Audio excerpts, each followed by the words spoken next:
A very good morning to ladies and gentlemen. We are from Nanyang Polytechnic. I am Andhika, this is Jonathan and Nigel. So we are here to present to you on a solution to solve dishwashing issues faced by the food courts operators in Singapore. So the food and beverage industry in Singapore accounts to 3.5% of the GDP in 2012 alone, and that amounts to 11.98 billion on that year. So the issues faced by the industry is usually the high labor cost and the labor shortage. So our objective is to reduce the dependency on labor and also to reduce operating costs and providing a better utilization and value addition to the supply chain in the food industry. So let's talk about the current business environment in Singapore. We are facing a labor crunch because of the reduction in the quota of foreign labor by the government. So one of the most affected sector is the food and beverage industry and maybe the retail. So especially dishwashing jobs is very hard to fill because Singaporeans view it as a low cost, a low pay. It is also very dirty, and they also view it as a low class and has no career ladder at all. So in a typical food court situation, to do a dishwashing operation, they will require 5 dishwashers, a machine, and also 4 dirty plates collectors. So imagine if there are a lot of food courts, like for now, Kofu, Kopitiam, there is about 150 already. So our proposal is to build a centralized off-location washing facility to provide these food court operators with wash dinnerwares. Dinnerwares, what I mean is cutleries, plates, maybe bowls. So not only do we provide dishwashing services, but we also rent the plates to them. This will help them to reduce labor and also inventory costs. So what's the benefits? We can improve efficiency through the use of supply chain concepts such as centralization, economies of scale, and the use of common components. So what is common components? It refers to the standardizing of the dinnerwares so that it can be used interchangeably between the food courts. So there is no efficiency loss here. So now I'll pass on to Jonathan to elaborate more. Thank you, Andhika. There are 4 main steps in our operation. The first step is to collect the dirty dinnerwares from our different vendors. At the same time, we will also be delivering and providing them with clean dinnerwares at a go also. By doing this, we are able to reduce the cost and time, and also to minimize the risk of double handling. The second step, after we have collected all the dirty dinnerwares from our different vendors, we will be transporting them all to our facilities for washing, rinsing, and also cleaning. After all these cleaning processes has been done, we will then do the sorting, packing, and also quality checking. This is a very important process so as to ensure that all our dinnerwares are 100% clean before providing them to our vendors. And the last step, after we ensuring that all our dinnerwares are 100% clean, we will then deliver to our vendors. This is a continuous cycle that will happen 3 times a day. The first cycle will happen before lunch at 9 a.m. to 11 a.m. And the second cycle will happen before dinner, which is at 3 p.m. to 5 p.m. and after dinner, which is at 9 p.m. to 10:30 p.m. Next, our first facility will be located at Bishan. The reason why is because it has the highest density of food court and also allows us accessibility of 46 out of 70 Kopitiam food courts as well. Next will be the affordable rental cost, as it provides us with $2.15 per square feet. Our group has decided to purchase 3 machines, 1 for the halal one and 2 for the non-halal. The machine is able to wash plates by tub load, and each machine is able to wash 96 tubs per hour, which is equivalent to 14,316 plates per hour. It requires 5 operators per machine, and the job scope of each machine is to, number 1, sorting before cleaning, the operation of the machine as well, and the sorting after cleaning. In order for us to differentiate the utensils from halal to non-halal, we will be using the color green as the halal and the black for the non-halal. By doing so, we are able to minimize the risk of cross-contamination and also enables our operators to easily identify the differences between the halal utensils and the non-halal utensils. Next, I'll be passing on to Nigel for the cost analysis. Thank you. So, thank you, Jonathan. So, to further illustrate the effectiveness of our idea, let us play around with some numbers. So, let's assume that we want to target 14 food court outlets, and each of these outlets will have a daily usage of 10,000 plates and utensil sets. Hence, these 14 outlets will have a combined total of 140,000 plates and utensil sets a day. So, in order to convert this into units, tub units, which is our measurement for washing, 150 plates and utensil sets is equivalent to 1 tub. Hence, we will have a final figure of 933 tubs of plates and utensils from these 14 outlets a day. Based on that scenario, we can calculate our setup costs. So in detail, we look to purchase 300,000 plates and utensil sets, which we will loan out to the operators for use in their operations. We also purchase 2,000 tubs for the containment of our plates and utensils, for the transportation and washing process.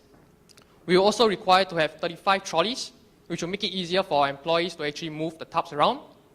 And we also require to have 3 trucks for delivery and pickup purposes.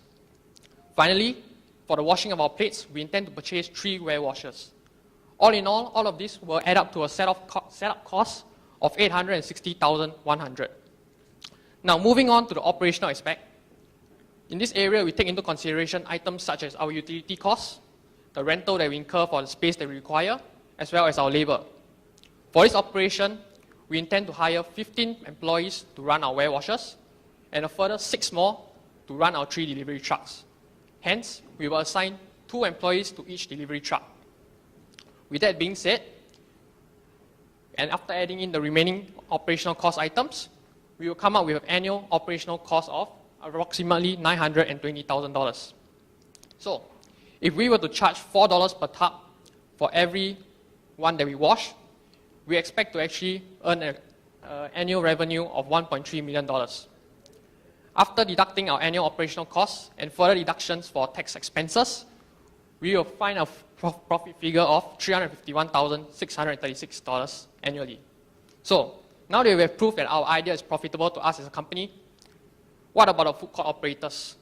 What is it in for them? Well, let us illustrate this.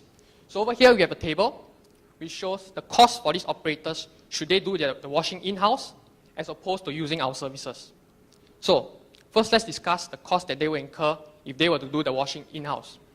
So obviously they will incur their own labor costs, they will incur their own utilities, and they also have capital expenditure when they have to purchase their own small-scale dishwasher machines.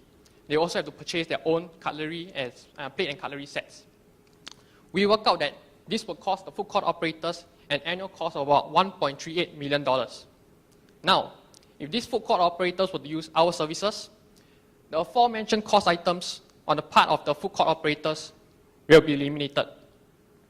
The food court operators simply have to pay for the number of tubs that we wash for them.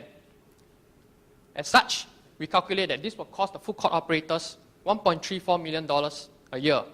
Hence, you can immediately see that on a yearly basis, we have actually managed to save $40,000 for the food court operators. As such, our idea of having a centralized washing facility is very viable. We are able to reduce the labor that we use, assuming that the food court operators, should they do their own washing, they require about 70 dishwashers to wash the plates for all the 14 outlets. We are now able to do that same job with just 21 employees from our company, 15 to operate the ware washers, and 6 to operate the delivery vehicles. We will also be able to reduce the operational costs for the food court operators by some $40,000 year on year. In addition, with this idea, we will also be able to alleviate the headache for these operators when it comes to sourcing for their own labor, as well as having to purchase as well as manage their own plates and utensil sets. Hence, our idea is able to greatly reduce, if not completely eliminate, the ill effects of this labor crunch that the F&B industry in Singapore is currently facing. With that, we conclude our presentation. Thank you very much.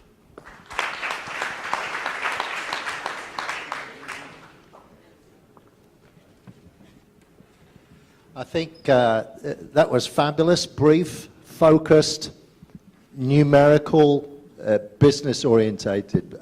Very well done. One of the few economies in the world that's looking to reduce jobs, which is somewhat of a privileged situation to be in. So your solution is going to take, I think it was 70 jobs to 21, whereas a lot of economies around the world would be desperate to turn 21 jobs into 70. So this is a very nice scenario to be studying. So well done. Thank you. I have a couple of questions. One would be $40,000 a year. Is that enough for the food court operator to want to change, and have you done any consultations with them? The second one was from the operational perspectives. How do the dirty dishes going to get to the truck? All right. So for the first question, was it about... sorry, can you repeat the first question? So sorry. I'm so sorry. Is in the economics of a food court operator, yeah. to save $40,000 a year, Yes. is that enough to change their system and lay off their staff? And is that enough to change the supply chain for them? Yes, we think it is enough because what we're trying to solve is the labor crunch. So from 70 dishwashers, you can save like about 50 labor, and that's very a lot in Singapore where labor crunch is very apparent. So not only that, you also get a cost savings from that, and also the increased efficiency and also operational headaches. So that's my answer. Yeah. For the second question about how do we transfer the tubs from the dirty utensils from the food court to our trucks, is it? Yeah. At the beginning, there is a cleaner in each kopitiam. So we will try to liaise with the kopitiam owners to make sure that the cleaner will be putting all the utensils into the different tubs. Then, as we have 2 drivers for each truck, the drivers will then when we're giving them the clean tubs, we also use the drivers to collect the clean tubs as well. By doing so, we are able to reduce costs and increase the efficiency. And we also will be using trolleys to stack the tubs together, so that it's easier for the operation, the drivers as well, to bring the tubs all the way to the trucks and eventually to our facilities. Yeah, thank you. I think very good. If there is a venture capital in the room, maybe you can approach the team. I have one remaining question. As you know, you have proposed 3 shifts, morning, so breakfast, lunch, evening. And usually, I guess the demand for each shift is different. So means during the day, your dishwasher might have a different utilization. So how do you cater for this point? Actually, for the different cycle is when we are delivering the tubs to the different kopitiam. So it's like during the first cycle, whereby it's during 9 to 11. So it's to prepare the kopitiam, the vendors for before lunch. It's because if we provide them with all the utensils and tubs at one go, it will take up a lot of space in their vendors and in their store. So by doing this cycle, we are able to help them reduce the space taken, and also overall improve their efficiency of moving around of their utensils and plates. Thank you. Okay. From your study, actually you showed that there's labor crunch in the dishwasher side. Did you factor the labor crunch in the logistics area as well? Because it's hardly to get a driver as well today. So if you put 2 drivers, then you actually move the head count from dishwasher back to the driver. And there's also a logistics, driver labor crunch as well. So how do we resolve that?